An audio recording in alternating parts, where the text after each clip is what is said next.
بسم الله الرحمن الرحيم صلی اللہ علیہ وسلم وہم کی ہر زنجیر کو توڑا، رشتہ ایک اللہ سے جوڑا، وہم کی ہر زنجیر کو توڑا، رشتہ ایک اللہ سے جوڑا۔ ایک موتی اس کی نظر میں ایک ہے، وہ ایک ایک کر کے نکالتا ہے کہ یہ نکال تو ایک موتی رہا ہوں، وہ ایک ایک موتی کر کے نکالتا رہے گا، کچھ عرصے بعد ہار نامی چیز باقی نہیں رہے گی۔ اسلام نبی علیہ السلام کی سنتوں کا نام ہے، اسلام کا ہار یہ اس میں نبی علیہ السلام کی سنتیں، آپ کا طریقہ پرویا ہوا ہے۔ لوگوں میری امت پہ ایسا زمانہ آئے گا یبقى من الاسلام الا اسمہ، اسلام صرف نام جتنا باقی رہے گا۔ ترقی یافتہ دور کے ساتھ چلنا ہوتا ہے، یہ علاقے کی ثقافت ہے، یہ کلچر ہے، یہ فلاح ہے، تو وہاں جو ہے سنتیں دبتی جا رہی ہے۔ ترکت فیکم امرین، تمہارے اندر دو چیزیں چھوڑ کے جا رہا ہوں، لن تضلوا ما تمسکتم بہما، یہ حرف لن تاکید کا ہے، ہرگز ہرگز کبھی بھی تم گمراہ نہیں ہو سکتے، گارنٹی ہے، ہرگز تم گمراہ نہیں ہو سکتے۔ کب تک؟ جب تک تم ان دونوں چیزوں کو مضبوطی سے پکڑو۔ وہ کیا چیز ہے؟ کتاب اللہ و سنت رسول۔ نبی علیہ السلام تمہارے لیے نمونہ ہے، ان کے اندر تمہارا نمونہ موجود ہے، ان کو دیکھو، جس طرح یہ روزہ رکھے اس طرح رکھو، جس طرح انہوں نے خوشی غمی کی اس طرح کرو۔ کون سا عمل ہے جو نبی علیہ السلام نے نہ کیا ہو؟ کون سا عمل؟ حتیٰ کہ جوتا پہننے کا طریقہ بھی حدیث میں موجود، یہ کچی لسی بنانا دودھ میں پانی ملا کے اپنے لیے، بیچنے کے لیے نہیں، اپنے پینے کے لیے، صحیح بخاری میں موجود ہے۔ منہ میں کھانے کے بعد اگر کوئی مواد لگا ہوا ہے اس کو کیسا نکالا جائے، اس کا طریقہ بھی موجود۔ کون سی ایسی چیز ہے جس کا طریقہ سنت رسول میں نہ ہو؟ ارے بھائی ایک اصول بتا دیا گیا ہے، ہر وہ کام جس کو تم ثواب سمجھ کے کرتے ہو وہ تب ثواب بنے گا جب وہ امام الانبیاء کی اس پہ مہر ہو، ورنہ قرآن کہتا ہے کہ اپنی عقل کے گھوڑے دوڑاتے ہو تم، یحسبون انہم یحسنون صنعا۔ بعض لوگ کیا کرتے ہیں؟ گمان کرتے ہیں کہ ہم اچھے کام کر رہے ہیں، اس میں حق کیا ہے؟ ہم کرتے تو اچھا کام، پڑھتے تو قرآن ہے۔ اللہ اکبر، اللہ فرماتے آؤ گے قیامت والے دن، اپنے عقل سے، اپنے گمانوں سے تم جو اچھے کام کرتے تھے، فلا نقیم لہم یوم القیامت وزنا، قیامت والے دن ایسے عمل کا وزن بھی نہیں ہو۔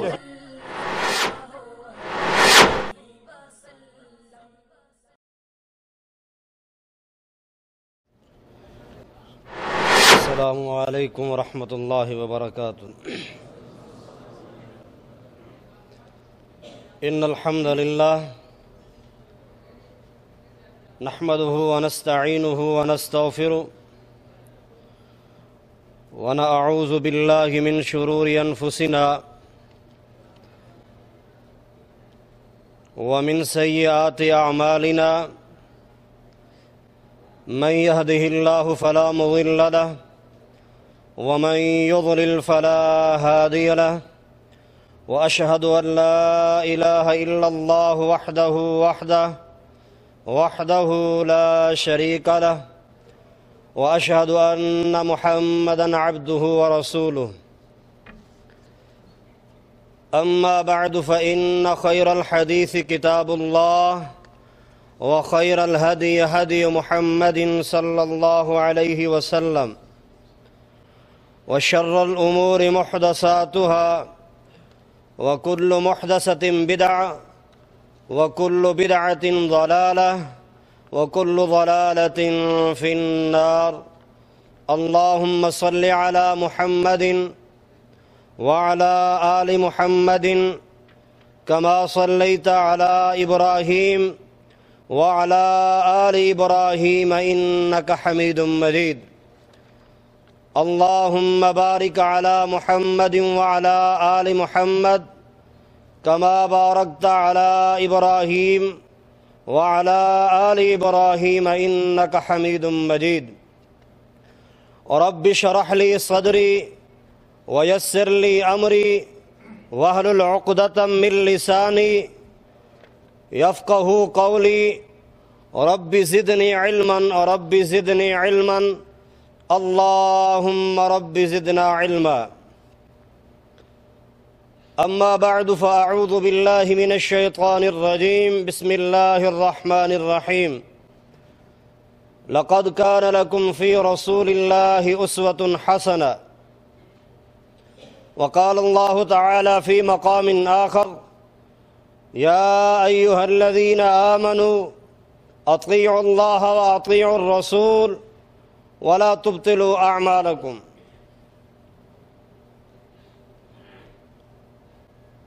حضرت عبداللہ رضی اللہ تعالیٰ عنہ کا قول مبارک ہے، اسی سے بات شروع کرتے ہیں کہ اسلام ایک ہار کی مانند ہے۔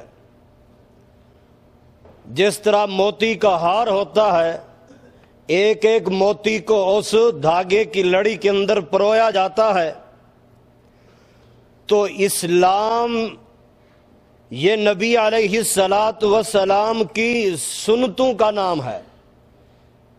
یہ اسلام نبی علیہ السلام کی سنتوں کا ہار ہے۔ دھاگا اسلام ہے، اس میں جو موتی ہیں وہ نبی علیہ السلام کی سنتیں ہیں۔ ایک آدمی موتی کا ہار اٹھاتا ہے، ایک ایک موتی کر کے نکالتا جاتا ہے اور یہ کہتا ہے کہ ہے تو ایک موتی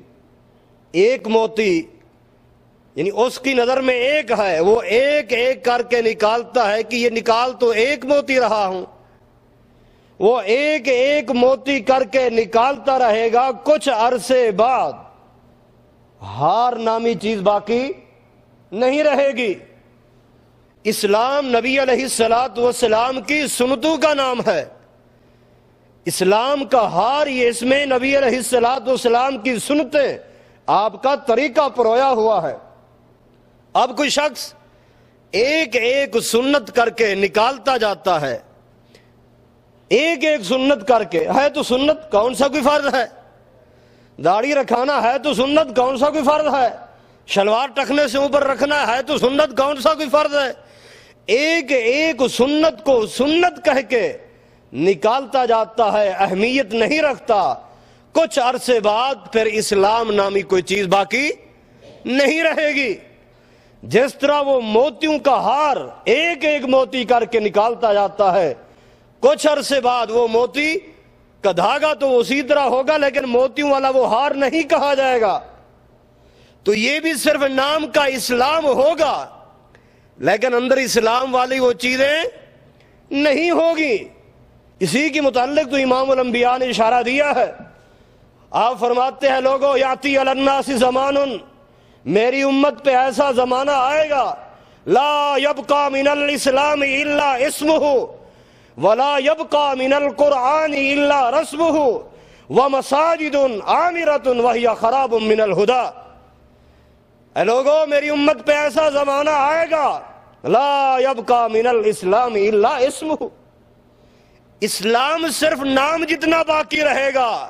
اسلام والی وہ چیزیں جو سنتے جو پیاری ادائیں امام الانبیاء کی تھی وہ باقی صرف نام اسلام کا ہے۔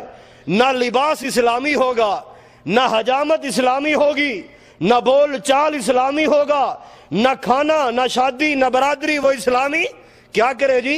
ماڈرن دور ہے، رواج کے ساتھ، معاشرے کے ساتھ اور ترقی یافتہ دور کے ساتھ چلنا ہوتا ہے۔ یہ علاقے کی ثقافت ہے، یہ کلچر ہے، یہ فلاح ہے۔ تو وہاں جو ہے سنتیں دبتی جا رہی ہیں۔ مختصر ٹائم میں عرض کروں گا اللہ کی توفیق سے کہ آج جن سنتوں کو ہم چھوڑتے جا رہے ہیں، ہمارے ہاں امام الانبیاء کی سنت کی کوئی، آپ کے طریقے کی کوئی اہمیت نہیں رہی۔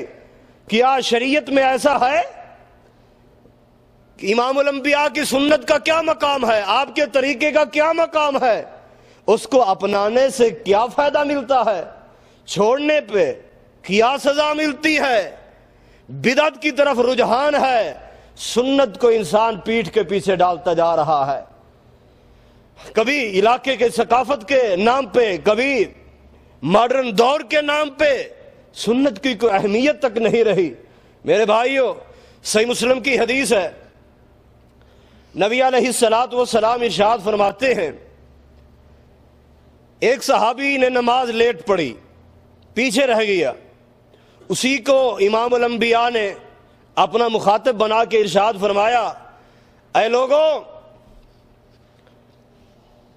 ان اللہ شرع، بے شک اللہ تبارک و تعالی نے تمہارے نبی کے لیے، ان اللہ شرع لنبیکم سنن الہدی، بے شک اللہ تبارک و تعالی نے تمہارے نبی کے لیے سنن ہدا، ہدایت کے کچھ طریقے بتائے ہیں، کچھ طریقے، کچھ سنتیں بتائی ہیں، اور یہ پانچوں نمازیں جب مؤذن بلائے اور ان کی طرف آنا، یہ ان ہدایت کے سنن میں سے، طریقوں میں سے، سنتوں میں سے یہ بھی سنت ہے کہ جب بلایا جائے تو فَلْيُحَافِظْ، بس چاہیے کہ ان نمازوں کی حفاظت کرو، لو انکم صلیتم فی بیوتکم، اگر تم نے نمازیں اپنے گھر میں پڑھنا شروع کر دیں تو لَتَرَكْتُمْ سُنَّةَ نَبِيِّكُمْ، کیونکہ مسجدوں میں آ کے نماز پڑھنا یہ سنن ہدا میں ہے، وہ سنن ہدا جو اللہ تعالیٰ نے تمہارے نبی کے لیے بنائی ہیں۔ اگر تم نے گھروں میں نماز پڑھنا شروع کر دی، لَتَرَكْتُمْ سُنَّةَ نَبِيِّكُمْ، تو تم اپنے نبی کی سنت کو چھوڑ بیٹھو گے۔ لَوْ تَرَكْتُمْ سُنَّةَ نَبِيِّكُمْ لَزَلَلْتُمْ، اگر تم نے اپنے نبی کی سنت کو، اپنے نبی کے طریقے کو چھوڑ دیا تو پھر کیا ہوگا؟ لَوَلَلْتُمْ، تم گمراہ ہو جاؤ گے۔ آج مسجد قریب ہے، اپنے اسی شرکے میں، ولے میں، روم میں کھڑ کے نماز پڑھ رہا ہے، مسجد میں نہیں جاتا، گھر قریب ہے، قریب گھر کے اندر نماز پڑھ لیتا ہے، مسجد نہیں جاتا، کیوں کہ سردی ہے۔ میرے بھائیوں، امام الانبیاء کا فرمان ہے، لو ترکتم سنت نبیکم لزللتم، اگر تم اپنے نبی کے طریقے کو چھوڑ دیا، سنت کو چھوڑ دیا تو نتیجہ کیا نکلے گا؟ گمراہ ہو جاؤ گے۔ اس کے علاوہ اب کوئی ضرورت رہی کہ جو سنت کو اپنائے گا نہیں، چھوڑے گا تو وہ گمراہ ہو جائے گا۔ جو سنت کو اپنائے گا تو کس کی سنت ہے؟ جس کا کلمہ پڑھتا ہے، جس کا کلمہ پڑھتا ہے اسی کا طریقہ ہے، اور یہ اصول ہے، جس کا کلمہ پڑھا جاتا ہے اس کی بات مانی جاتی ہے۔ نبی علیہ السلام ارشاد فرماتے ہیں، اے لوگو، علیکم بسنتی و سنت الخلفاء الراشدین المہدیین من بعدی، تم پر میری سنت لازم ہے۔ کہیں یہ بتایا کہ فلانے کا طریقہ بھی چلے گا، فلانے کی بات بھی حجت بنے گی، فلانے کی بات بھی تمہارے لیے دلیل ہوگی؟ نہیں، علیکم بسنتی، لوگو تم پر میری سنت لازم ہے، تم پر میری سنت لازم ہے، اور خلفاء راشدین کا طریقہ میرے بعد، اور تمہارے لیے کیا لازم ہے؟ اس کو تم مضبوطی سے پکڑو، علیہا بالنواجذ، داڑوں کے ساتھ جس طرح ایک چیز کو مضبوطی سے پکڑا جاتا ہے، اس میری سنت کو مضبوطی کے ساتھ پکڑ لو۔ بات نہیں سمجھے؟ نبی علیہ السلام فرماتے ہیں، اے لوگوں، میں اس دنیا سے ایک نہ ایک دن چلا جاؤں گا، لیکن ترکت فیکم امرین، تمہارے اندر دو چیزیں چھوڑ کر جا رہا ہوں۔ ترکت فیکم امرین، تمہارے اندر دو چیزیں چھوڑ کے جا رہا ہوں۔ لن تضلوا ما تمسکتم بہما، یہ حرف لن تاکید کا ہے، ہرگز ہرگز کبھی بھی تم گمراہ نہیں ہو سکتے، گارنٹی ہے، ہرگز تم گمراہ نہیں ہو سکتے۔ کب تک؟ جب تک تم ان دونوں چیزوں کو مضبوطی سے پکڑو گے۔ وہ کیا چیز ہے؟ کتاب اللہ و سنت رسول، ایک اللہ کی کتاب ہے اور اس اللہ کے رسول کی سنت ہے۔ نہ فرقوں میں بٹو گے، نہ گروہوں میں بٹو گے، بلکہ آج کہتے جی کدھر جاؤں، ادھر جاؤں، ادھر جاؤں، ہر ایک یہی بات کہتا ہے۔ ارے بھائی، امام الانبیاء تو 1400 سال پہلے بتا کے گئے ہیں کہ کبھی بھی تم گمراہ نہیں ہو سکتے جب تک ان دو چیزوں کو مضبوطی سے پکڑے رکھو گے۔ جب قرآن سے ہٹو گے، سنت سے ہٹو گے، تیسری چیز کو ڈھونڈو گے تو دو بجلی کی تاروں کے ساتھ تیسری تار ملا دو، دھماکہ ہو جاتا ہے۔ ماں باپ کے درمیان بیچ میں کوئی اور آ جاتا ہے تو اولاد کا بھی اللہ اکبر مشکوک ہے۔ تو یہ قرآن اور سنت ہے، قرآن و حدیث ہے۔ امام الانبیاء بھی فرما رہے ہیں ترکت فیکم امرین، دو چیزیں چھوڑ کر جا رہا ہوں۔ جب نبی علیہ السلام راستہ دکھا دیں تو پھر یہ کہنا کب کا جواز رہا کہ جی ہم کدھر جائیں؟ میرے بھائیو، اللہ تعالیٰ نے بھی کہہ دیا ہے کہ اے لوگو لقد کان لکم فی رسول اللہ اسوۃ حسنہ، نبی علیہ السلام تمہارے لیے نمونہ ہیں، ان کے اندر تمہارا نمونہ موجود ہے، ان کو دیکھو، جس طرح یہ روزہ رکھیں اس طرح رکھو، جس طرح انہوں نے خوشی غمی کی اس طرح کرو۔ کون سا عمل ہے جو نبی علیہ السلام نے نہ کیا ہو؟ کون سا عمل؟ حتیٰ کہ جوتا پہننے کا طریقہ بھی حدیث میں موجود۔ یہ کچی لسی بنانا دودھ میں پانی ملا کے اپنے لیے، بیچنے کے لیے نہیں، اپنے پینے کے لیے، صحیح بخاری میں موجود ہے۔ منہ میں کھانے کے بعد اگر کوئی مواد لگا ہوا ہے اس کو کیسا نکالا جائے، اس کا طریقہ بھی موجود۔ کون سی ایسی چیز ہے جس کا طریقہ سنت رسول میں نہ ہو؟ اللہ اکبر۔ میرے عزیز ساتھیو، نبی علیہ السلام فرماتے ہیں من احب سنتی فقد احبنی، جس نے میری سنت، سوچتے جانا اور سنتے اور گنتے جانا، یہ کتنی بار لفظ آئے گا سنت سنت سنت، اور الحمدللہ دلیل سے بات چلے گی۔ من احب سنتی، جس نے میرے سنت سے پیار کیا، فقد احبنی، اس نے کس سے پیار کیا؟ کیا خیال ہے؟ جس کو امام الانبیاء سے پیار ہے وہ آپ کے طریقوں پر، اس کی دلیل یہ حدیث بھی ہے، اور آسمان والا اس کو اپنے پیارے کی ادائیں پیاری لگیں تو قیامت تک کے لیے ان اداؤں کو دین بنا دیا ہے، ان اداؤں کو دین بنا دیا کہ جو بھی قیامت تک آتا رہے گا، خواہ عیسیٰ علیہ الصلوۃ والتسلیم بھی آ جائیں تو وہ بھی میرے پیارے کے طریقے پہ چلیں گے، میرے پیارے کے سنت پہ چلیں گے۔ اس کو اتنا محبوب آیا میرے اس نبی محمد رسول اللہ صلی اللہ علیہ وسلم کی، اپنے رسول کی عادات اتنا پیاری، حضرت ابراہیم کی بھی عادات پیاری آئی تھیں تو قیامت تک کے لیے ان کو بھی زندہ رکھ دیا۔ مقام ابراہیم پہ جائے گا، صفا مروہ پہ جائے گا، حج کے دوران، عمرہ کے دوران حضرت ابراہیم کے بغیر نہیں رہ سکتا، ان کا تذکرہ ضرور ہوگا۔ تو اپنے پیارے محمد الرسول اللہ صلی اللہ علیہ وسلم کی عادات کو، سنتوں کو، طریقوں کو قیامت تک کے لیے قائم کر کے رکھ دیا کہ جو میرے اس پیارے نبی کی عادات پہ عمل کرے گا تو خود نبی صلی اللہ علیہ وسلم فرما رہے ہیں گویا کہ اس نے مجھ سے محبت کی ہے۔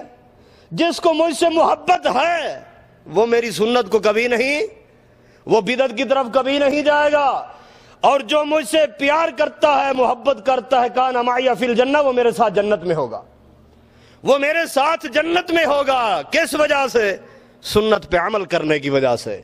صحیح بخاری کی حدیث ہے، حضرت حذیفہ رضی اللہ تعالی عنہ مسجد میں بیٹھے ہیں، ایک آدمی آتا ہے، نماز پڑھتا ہے، دیکھ رہے ہیں نماز مکمل ہو گئی، بلایا، پوچھتے ہیں منذ کم تصلین بہذا، اے ساتھی، اے مسافر، اس طرح تو کب سے نماز پڑھ رہا ہے؟ کہتے منذ 40 سنہ، مجھے تو 40 سال ہو گئے ہیں، میں تو اس طریقے سے نماز پڑھ رہا ہوں۔ فرمانے لگے لگتا ہے کہ آج تک تو نے نماز نہیں پڑھی۔ وہ دعویٰ کر رہے ہیں کہ 40 سال ہو گئے۔ صحابی فرما رہے ہیں کہ تو نے نماز نہیں پڑھی، کیوں؟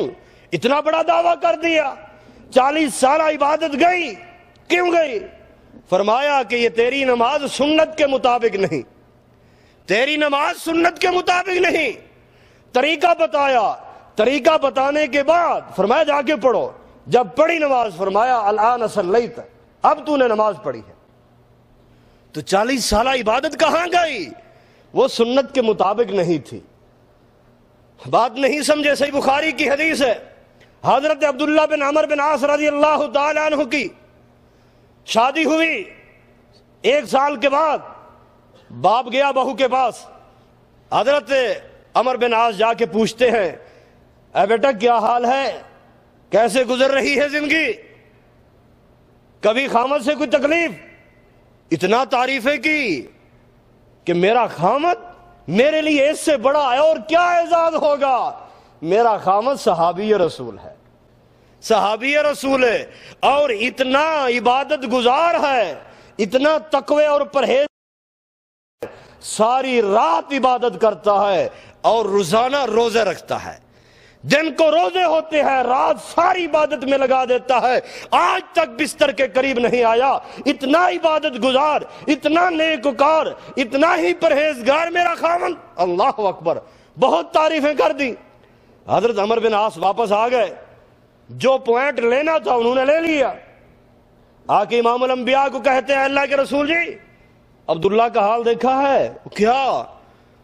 وہ تو آپ نے ایک دن کہا تھا نعم عبداللہ، عبداللہ اتنا اچھا آدمی ہے، اتنا اچھا آدمی ہے، کاش کہ وہ رات کی عبادت شروع کر دے۔ تو آپ کے الفاظ اس کے کانوں تک پہنچ گئے، وہ تو ساری رات عبادت کر رہا ہے، ساری رات عبادت میں لگا رہا ہے اور سارے دن روزے رکھتا ہے، کوئی دن خالی نہیں جا رہا، کوئی رات خالی نہیں جا رہی۔ بیوی کہتی ہے آج تک بستر کے قریب نہیں آیا۔ نبی علیہ السلام نے بلایا، آ گئے، ہاں عبداللہ سمعت انک تقوم اللیل، میں نے سنا ہے تو ساری رات عبادت کرتا رہتا ہے، وتصوم النہار، دن کو روزہ رکھتا ہے۔ جی ہاں اللہ کے رسول ایسا کرتا ہوں، رات کو عبادت کرتا ہوں، دن کو روزے رکھتا ہوں۔ کیا خیال ہے نفلی عبادت کرنا گناہ ہے؟ نفلی روزہ رکھنا، نفلی نماز پڑھنا، قیام کرنا؟ بلکہ نبی علیہ السلام کا فرمان ہے من توضا فاسبغ الوضوء، جس آدمی نے وضو کیا، کامل مکمل بہترین وضو کیا، اس کے بعد آ کے صلی رکعتین، 2 رکعت ادا کر دی نفل، غفر له ما تقدم من ذنبی، اللہ تبارک و تعالی اس کے سابقہ سارے صغیرہ گناہ معاف کر دیتے ہیں۔ یہ 2 رکعت نفل، صغیرہ گناہ گئے، ادھر نفلی روزہ۔ صحیح مسلم کی حدیث ہے، نبی علیہ السلام فرماتے ہیں من صام فی سبیل اللہ، جس آدمی نے 1 نفلی روزہ رکھا، کتنے؟ 2 نہیں، 10 نہیں، 1 نفلی روزہ رکھا، من صام فی سبیل اللہ بعد اللہ بذالک وجہہ من النار 70 خریفا، 1 روزے رکھنے کی وجہ سے رب تعالیٰ اس آدمی کے چہرے کو جہنم کی آگ سے 70 سالہ زندگی کے سفر جتنا دور کر دیتے ہیں، 1 نفلی روزہ۔ بلکہ ایک حدیث کے الفاظ ہے کل غرابی، کوے کی مانند۔ کوے کی مثال کیوں آ گئی؟ جتنا کوا اپنی زندگی میں سفر کرتا ہے، اتنا سفر جتنا، اتنا مسافت جتنا، رب تعالیٰ 1 نفلی روزے رکھنے والے کے چہرے کو جہنم کی آگ سے دور کر دیتے ہیں۔ مورخین نے لکھا ہے کوے کی کم سے کم عمر 100 سال ہوتی۔ کیوں؟ کوا جلدی مرتا ہی نہیں، مارو تب بھی نکل جاتا ہے، کوا جلدی نہیں مرتا۔ الغرض 70 کو بھی لے لیا جائے، 70 سالہ زندگی کے سفر جتنا جہنم سے چہرہ دور کر دیا جائے 1 نفلی روزے پر۔ یہاں تو روزانہ نفلی روزے۔ آپ نے سخت وعید کی، اے عبداللہ تو نے غلط کیا ہے، اگر تو فوت ہو جاتا جنت نصیب نہ ہوتی۔ میں آپ سے پوچھتا ہوں کیا وہ غلط کام کر رہا تھا؟ آج میں اور آپ یہ کام کیوں کرتے ہیں؟ یہ حرج کیا ہے؟ پڑھتا تو میں قرآن ہوں، فوت کی ہو گئی ہے، تیسرے دن قرآن شروع کر دیا، گٹھلیوں پہ قرآن پڑھا جا رہا ہے، اذکار کیے جا رہے ہیں، کیوں حضرت عبداللہ کس لیے پڑھ رہا تھا رات کو؟ عبادت کیوں کر رہا تھا؟ زیادہ کے جذبے سے، تاکہ عبادت زیادہ ہو، اللہ کو راضی کیا جائے، وہ بھی ثواب کی نیت سے پڑھ رہے تھے۔ آج میں اور آپ بھی ثواب کی نیت سے یہ کام کرتے ہیں تاکہ ثواب زیادہ ملے، لیکن میرے بھائیوں وہاں صحابی ہے، یہاں میں اور آپ ہیں، عقل دین میں نہیں چلتا۔ وہاں صحابی نے اپنی عقل دوڑائی تو امام الانبیاء نے ڈانٹ دیا۔ آپ نے فرمایا اے عبداللہ ان لعینک علیک حق ولجسدک علیک حق ولزوجک علیک حق، تیری بیوی کا تجھ پہ حق، تیری آنکھ کا تجھ پہ حق، تیرے جسم کا تجھ پہ حق ہے، یہ سارے حقوق تو پمال کر کے صرف عبادت میں لگا ہوا ہے۔ سن، میں تم سب سے زیادہ اللہ تعالیٰ سے ڈرنے والا ہوں، میری بیوی بھی ہیں، اصوم و افطر، میں روزہ رکھتا بھی ہوں، روزہ چھوڑتا بھی ہوں، بیویوں کے پاس بھی جاتا ہوں، اللہ اکبر قیام بھی کرتا ہوں، پر تم سب سے اللہ سے ڈرنے والا بھی زیادہ ہوں۔ ایسا عمل کبھی ثواب کا والا نہیں بنے گا جب اس عمل پہ عرش والے اور فرش والے کی مہر نہیں ہوگی۔ جب عرش اور فرش والے کی مہر ہوگی تب جا کے وہ عمل قابل قبول ہوگا۔ مرضی آ گئی تو عبادت شروع کر دی، جس ثواب کا کام۔ اب تو جو بھی کوئی بھی آدمی اگر خیرات کرنا چاہتا ہے چھوٹی سی تو اس پہ بھی میلاد کا نام دے دیا جاتا ہے، یہ میلاد ہے جی، فلاں ہے فلاں ہے۔ ارے بھائی ایک اصول بتا دیا گیا ہے، ہر وہ کام جس کو تم ثواب سمجھ کے کرتے ہو وہ تب ثواب بنے گا جب وہ امام الانبیاء کی اس پہ مہر ہوگی، ورنہ قرآن کہتا ہے کہ اپنی عقل کے گھوڑے دوڑاتے ہو تم، یحسبون انہم یحسنون صنعا۔ بعض لوگ کیا کرتے ہیں؟ گمان کرتے ہیں کہ ہم اچھے کام کر رہے ہیں، اس میں حرج کیا ہے؟ ہم کرتے تو اچھا کام ہے، پڑھتے تو قرآن ہے۔ اللہ اکبر۔ اللہ فرماتے آؤ گے قیامت والے دن اپنے عقل سے، اپنے گمانوں سے تم جو اچھے کام کرتے تھے، فلا نقیم لہم یوم القیامت وزنا، قیامت والے دن ایسے عمل کا وزن بھی نہیں ہوگا۔ فلا نقیم لہم یوم القیامت وزنا، سورۃ کہف کا آخری رکوع جا کے پڑھ لیجئے کہ ایسے عمل کا وزن بھی نہیں ہوگا، اٹھا کے پھینک دیا جائے گا۔ کیا فائدہ آیا کہ سنت سے منحرف ہونے کا، بدعات کی طرف۔ اللہ اکبر۔ میرے عزیز بھائیوں مشہور واقعہ ہے، وہ 3 آدمی آئے تھے، امی عائشہ سے آپ کی عبادت کے بارے میں پوچھ رہے ہیں، تو ان کو کیا جواب ملا؟ جب آپ کی عبادت معلوم ہو گئی تو پھر انہوں نے بھی اسی طرح، جس طرح آج حضرات دوسرے بھائی جذبات کا اظہار کرتے ہیں، جی ہمیں بڑا تقویٰ ہے، بڑے نیکوکار ہیں، بڑے نیکیاں کرنے والے ہیں، تو ان میں سے ایک کہتا ہے جی اچھا آپ اتنا عبادت کرتے ہیں، آپ تو معصوم عن الخطا ہیں، آپ کے تو کوئی گناہ نہیں ہے، اس لیے ہم تو گناہوں سے اندر لت پت ہیں، گناہوں سے اٹے ہوئے ہیں، لہذا ہمیں زیادہ عبادت کرنا چاہیے۔ ایک کہتا ہے جو میں شادی نہیں کروں گا۔ کیوں؟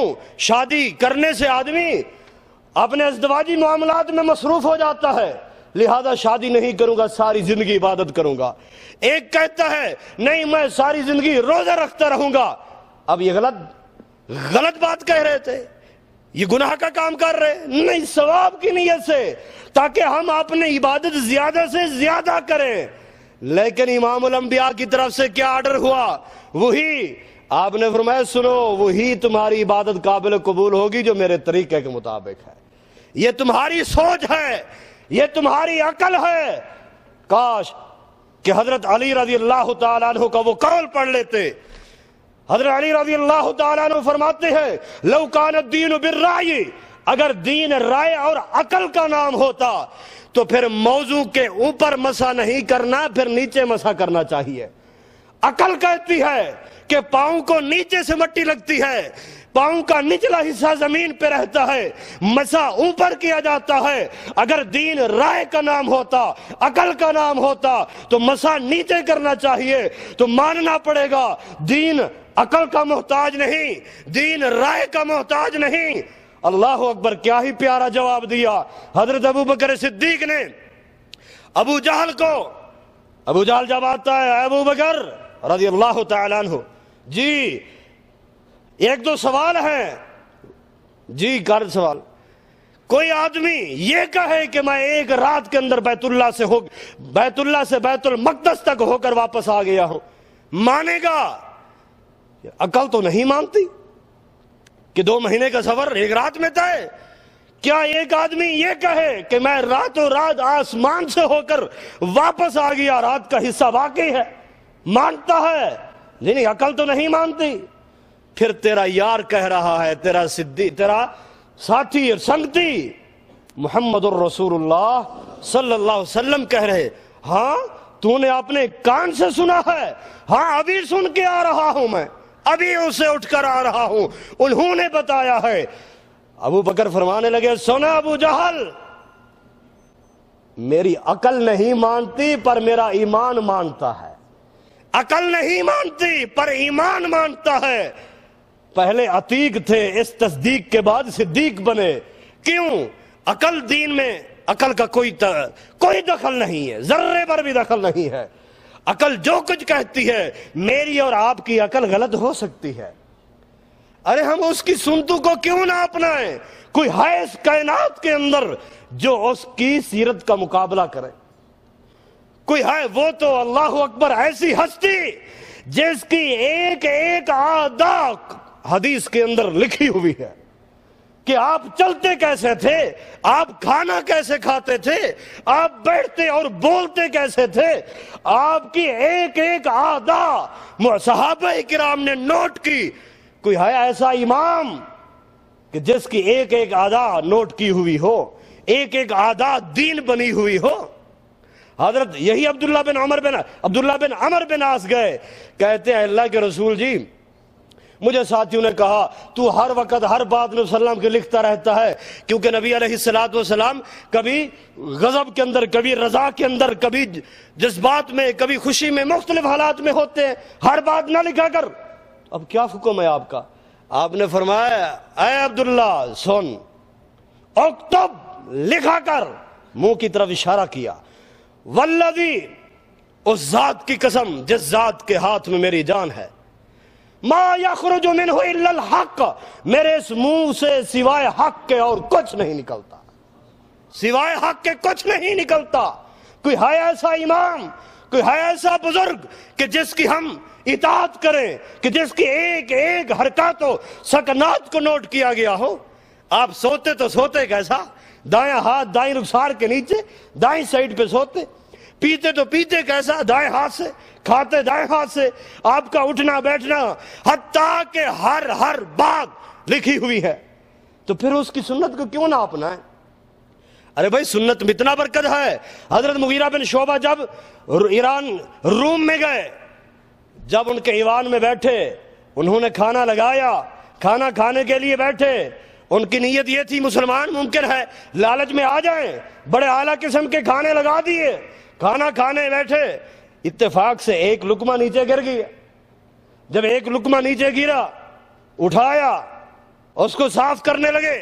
میزبان کہتا ہے چھوڑیے, کھانا وافر ہے, نہ اٹھائیے. کیوں؟ اس لیے کھانا تو وافر مقدار میں رکھا ہوا ہے.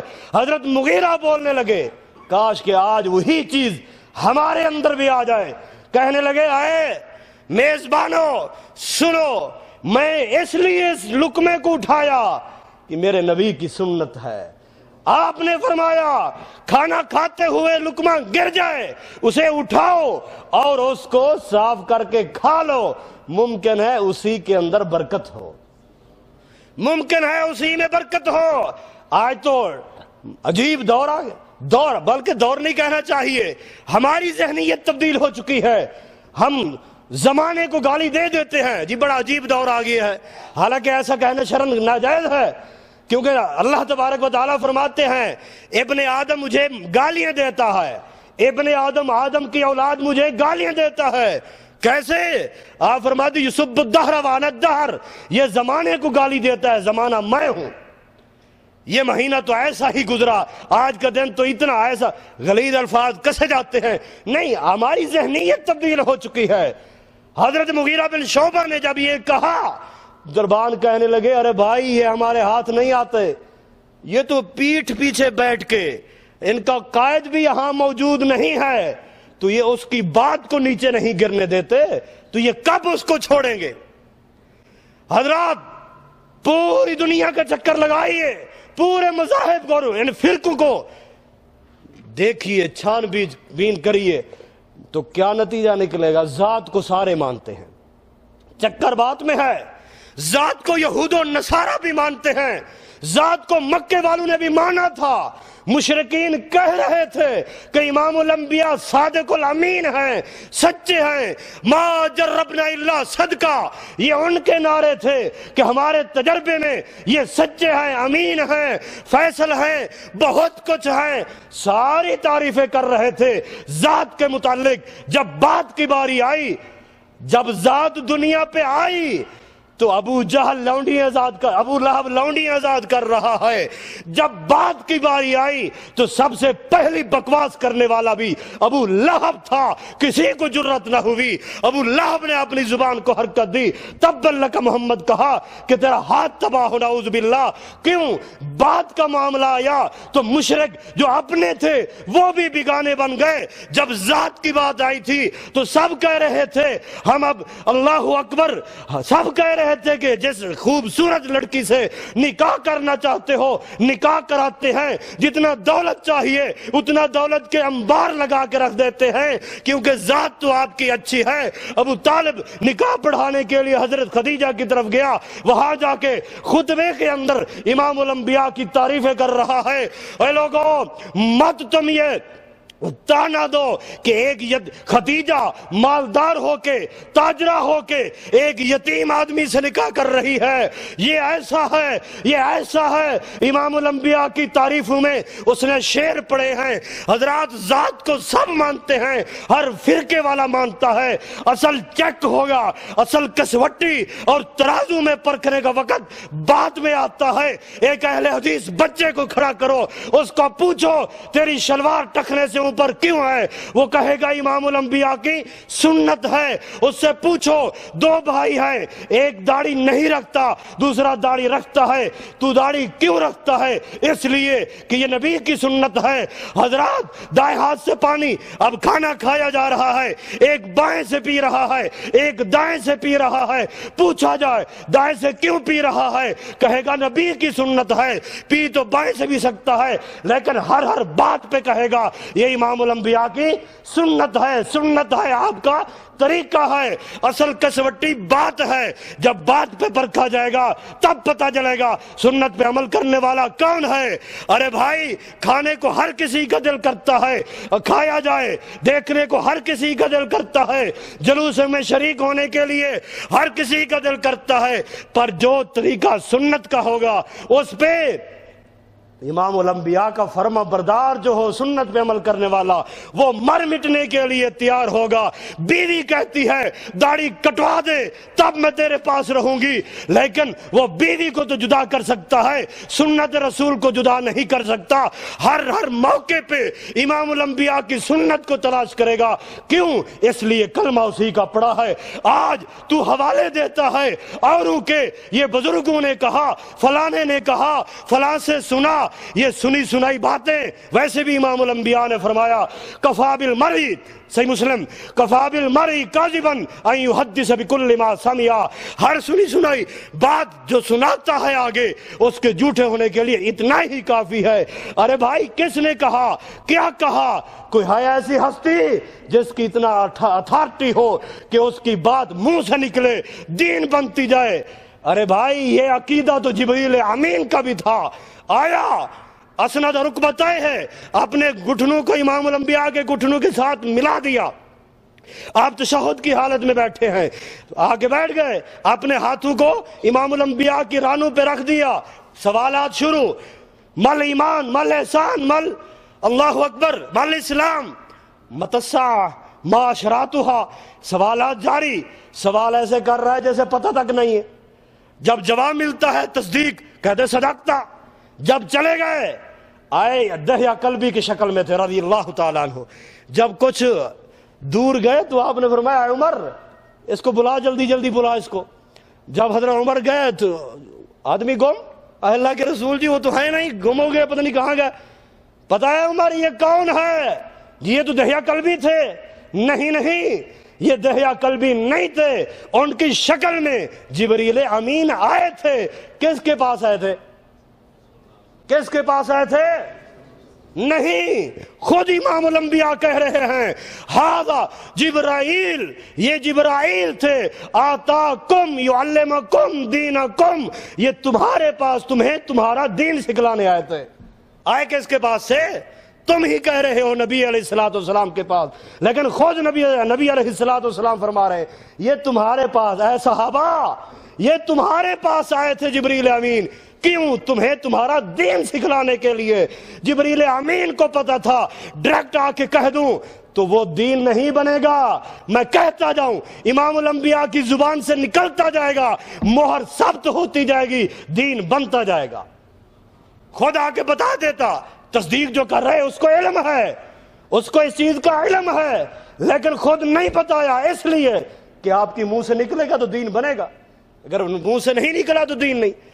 ہے کوئی ایسی ہستی جو اس ذات کا مقابلہ کرے آج جس کی باتوں کو، ارے بھائی بات تو آپ کی صحیح ہے، حدیث تو آپ نے دکھا دی، میں نے پڑھ بھی لی، سن بھی لی، دیکھ بھی لی، لیکن کیا میں اپنے مولوی صاحب سے پوچھوں گا، محلے والے سے، افسوس اس بات کا، افسوس اس چیز کا کہ تو امام الانبیاء کی بات کو پرکھنے کے لیے اس مولوی کی عدالت میں لائے گا۔ آج پارلیمنٹ بنا کے اس لیے کہ قرآن اور حدیث اس قانون کو پاس کرنا ہے، کیا یہ پہلے پاس نہیں کیا گیا؟ آج میرا مولوی، تیرا مولوی، فلاں فلاں، حضرات یہ ایمانی کمزوری ہے۔ مصور کھینچ وہ نقشہ جس میں یہ صفائی ہو، ادھر فرمان محمد ادھر گردن جھکائی ہو، اگرچہ مگرچہ چونکہ چنانچہ یہ قاعدے قانون یہ غیروں کے لیے تھے۔ اللہ اکبر حضرات، یہ جذباتی باتیں نہیں، افسوس ہوتا ہے سنت رسول کو چھوڑا جا رہا ہے۔ کون سا مہینہ ہے جس مہینے کے اندر بدعت نہ ہو؟ کون سا مہینہ؟ کوئی بتلا دیجئے۔ ہر مہینے میں بدعتوں کا رواج ہے، ہر مہینے میں۔ محرم میں دیکھو بدعتیں، کوئی آدمی پیدا ہو رہا ہے تو بدعت، کوئی فوت ہو رہا ہے تو بدعتیں، کوئی جنازہ پڑھے جنازے پہ بھی بدعتیں، ہر خوشی غمی پر بدعت۔ کیا شادی امام الانبیاء نے نہیں کی؟ آپ نے اپنی بیٹی کی شادی کی، اگر تو نے بیٹی کی شادی کرنی ہے نمونہ دیکھ کہ آپ نے کیسے شادی کی۔ تو نے اگر بیٹے کی شادی، بیٹا پیدا ہوا تو اس کا اللہ اکبر، آج تو سٹھی منائی جاتی ہے جی، فلاں ہے جی، فلاں کوئی کھیر گھٹی جی، فلاں مختلف نام ہے ہر علاقے کے۔ ارے بھائی ہر وہ کام جو امام الانبیاء نے کیا وہ تو کر۔ آج رجب کا مہینہ، بدقسمتی سے یہ رجب کا مہینہ بھی نہیں بچا، اس میں بھی بدعات شروع کر دی۔ یہ رجب کا مہینہ شروع ہوگا، پہلا ہفتہ، پہلا مہینے کی پہلی جمعرات، جمعے کی رات کو کیا کرنا ہے؟ مغرب کے بعد عشاء سے پہلے صلاۃ الرغائب پڑھو۔ یہ کس صحابی نے پڑھی تھی صلاۃ الرغائب؟ ارے بھائی امام الانبیاء نے کب پڑھی تھی صلاۃ الرغائب؟ اللہ اکبر، یہ نماز کہاں سے آئی؟ عید میلاد النبی، یہ عید کب تھی؟ اس کی نماز کیا ہے؟ ہر مہینے میں آپ غور کیجئے۔ کیا فائدہ تمہیں اوروں کو مقابلے میں لانے کا؟ پھر کہہ دے جی قادیانی کافر، مرزائی ایسے، فلانے ایسے، چور دروازے تو ان کو ہم نے دیے۔ جب ایسے لوگوں کی ہم نے اتنا اتھارٹی بنا دی کہ اگر کسی امام کی، کسی پیر ولی فقیر دربار سرکار والے کی کوئی بات چھوڑنے کے لیے تیار نہیں، نبی علیہ السلام کی بات ماننے کے لیے تیار نہیں، ایک طرف امام الانبیاء کی بات پیش کی جاتی ہے، کہتا ہے یہ غلط ہے، یہ سب کچھ کر سکتا ہے، ارے بھائی فلاں نے یہ کہا تھا، وہ جھوٹ بولتا ہے، تجھے بھی اللہ نے عقل دی، دیکھ قرآن جا کے پڑھ، تو اس سے تو وہ عورت بہتر ہے۔ صحیح مسلم دوسری جلد کی حدیث، حضرت ام یعقوب نامی جب اس کے گھر اس کو پیغام ملا، حدیث سنی کہ عبداللہ بن مسعود رضی اللہ تعالیٰ عنہ یہ بیان کر رہے ہیں، لعن اللہ الواصلہ والمستوصلہ والواشمہ والمستوشمہ، کہ اللہ تعالیٰ کی لعنت ہے ایسی عورتوں پر جو حسن کے لیے جو حسن کے لیے اپنے قدرتی بالوں کے ساتھ مصنوعی بال جوڑتی ہیں، جوڑنے والی جڑوانے والی دونوں پہ لانتے، اور حسن کے لیے جسم کے اندر زخم کر کے سرما بھروانے والیوں پہ لعنت اللہ تعالیٰ کی، اسی طرح حسن کے لیے دانت رگڑانے والیوں پہ لعنت، حسن کے لیے یہ پلکوں کے بال اکھاڑنے والی تاکہ یہ باریک پٹی بن جائے تو ایسوں پہ اللہ تعالیٰ کی لعنت۔ جب یہ روایت پہنچی، لفظ کیا ہے حدیث کے؟ لعن اللہ، اللہ نے لعنت کی۔ یعقوب نامی عورت قرآن اٹھا کے بیٹھ گئی، لا محالہ اللہ نے لعنت کی ہے تو قرآن میں ہوگا، پورا قرآن پڑھ ڈالا۔ کاش کہ آج بھی ہم اس کی سیرت کو دیکھ لیں۔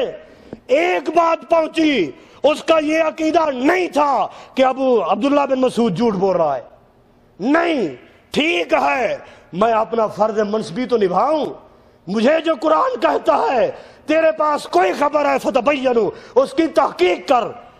تو عبداللہ بن مسعود کو جھوٹا نہیں کہا، اس روایت کو غلط نہیں کہا، تحقیق کی، کچھ نہیں ملا۔ چلتی ہوئی واپس حضرت عبداللہ بن مسعود کے پاس پہنچی، کہتی مجھے تو قرآن میں نہیں ملا۔ انہوں نے کہا قرآن میں ہے۔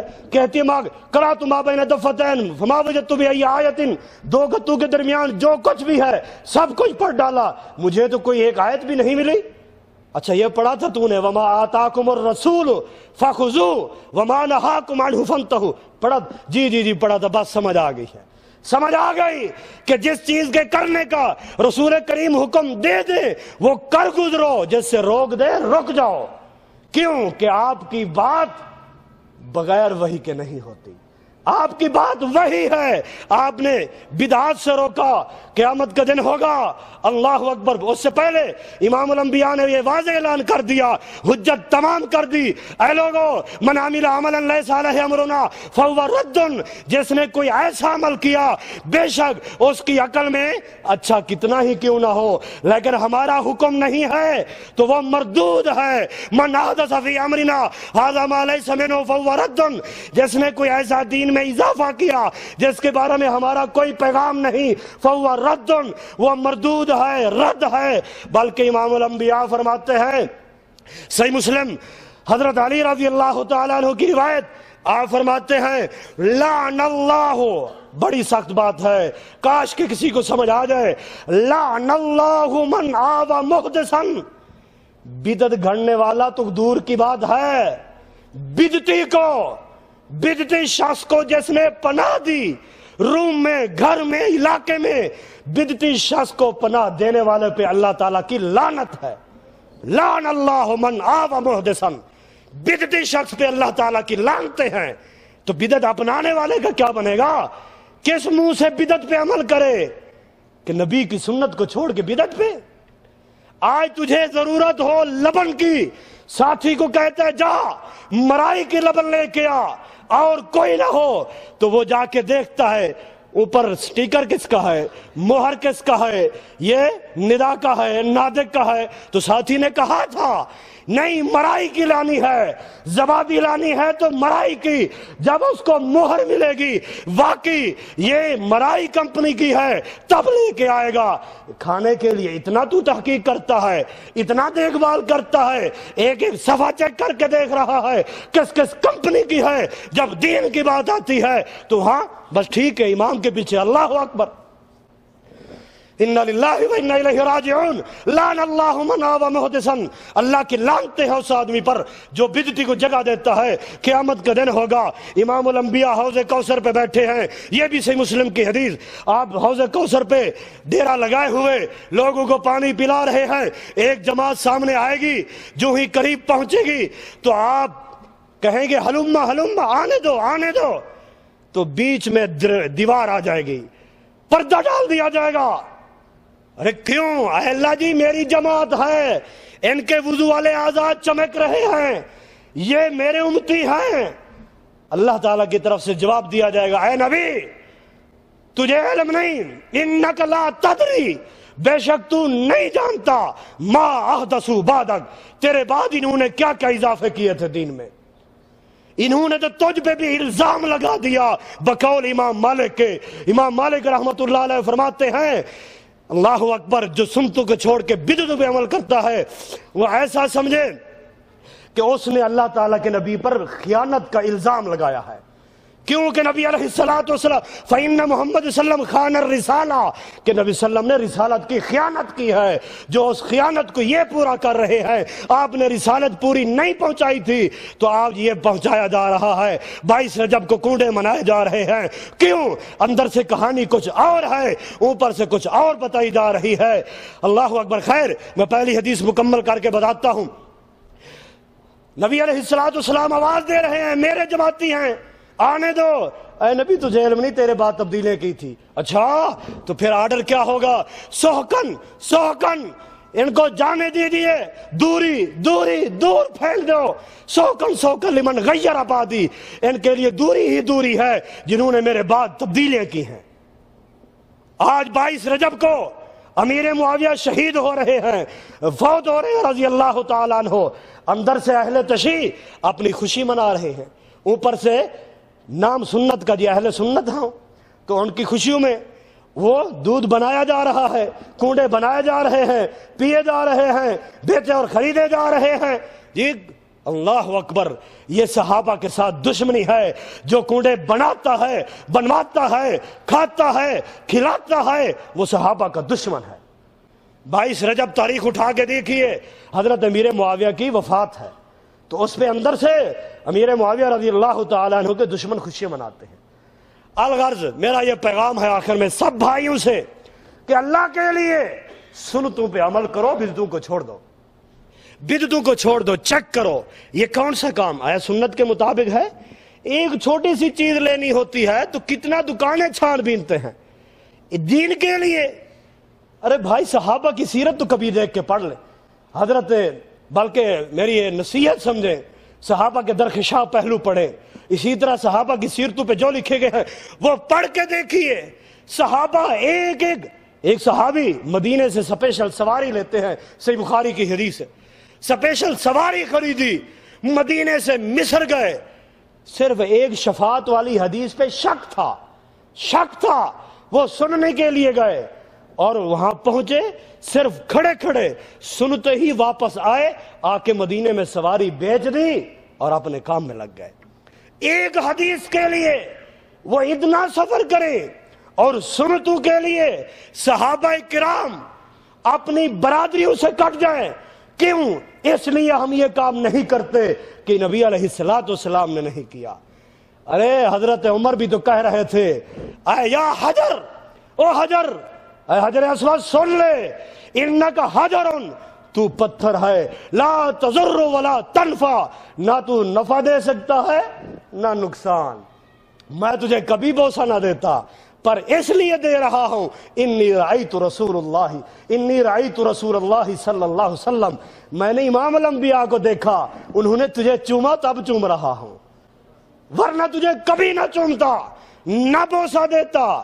یہ ایمان تھا تو پھر شیطان بھی بھاگتا تھا.